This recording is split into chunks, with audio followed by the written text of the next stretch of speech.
Hello guys, welcome back to my blog. आज की मुझे अच्छे रूम ने एकला अच्छे मोर दीदी मैंने जाइछन आमगुड़ी खाइबार लगी। आज का होली है तो आमगुड़ी खाइला जाइछन गाँ के मुई ने अच्छे। तो आज मैं क्या करबी, आज का मोर दीदी मान के सरप्राइज देवी है ना। तो क्या सरप्राइज देवी देखो दीदी रूम के पड़ी से देखो पूरा सबुदिन प्राय जेहेतु आमर दृष्टि थी कि तो देखबार चक्कर थी सब एंता पड़ुथी। आगु एंता केबे नहीं पड़ुथी तांकर घर, बाकी एबे एंता पड़ुछे माने एंता रही जाउछे सफा करे नहीं हेबा ठीक से। तेबे सजाबी माने काना कि टिके पड़ी से याडे सेरेटा सब जतन करिया रखी देबी आजाबार। तो देखो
मोर मूड खराब हो गला है।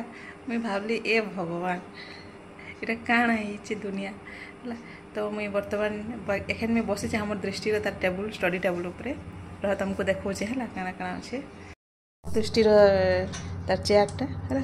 तो ये टिके स्ट्रंग अच्छे ये बसिक सफा करूली से जस्ट पढ़ुचे केते LKG पढ़ुचे तार खाता बुक देख है खाता ये खाता आ ये जिते अच्छे बुक मत एंता लगुच आम ननी UPSC क्लीयर करदे 12 वर्ष तार एग्जाम बोर्ड है तार स्टडी टेबुल तानो ये तार ID कार्ड मुई कांदी पकाल न तार बुक देखाए देखी करी आउ भी अच्छे से नर्सरी करा बाकी से रखी देसी केन केन आड़े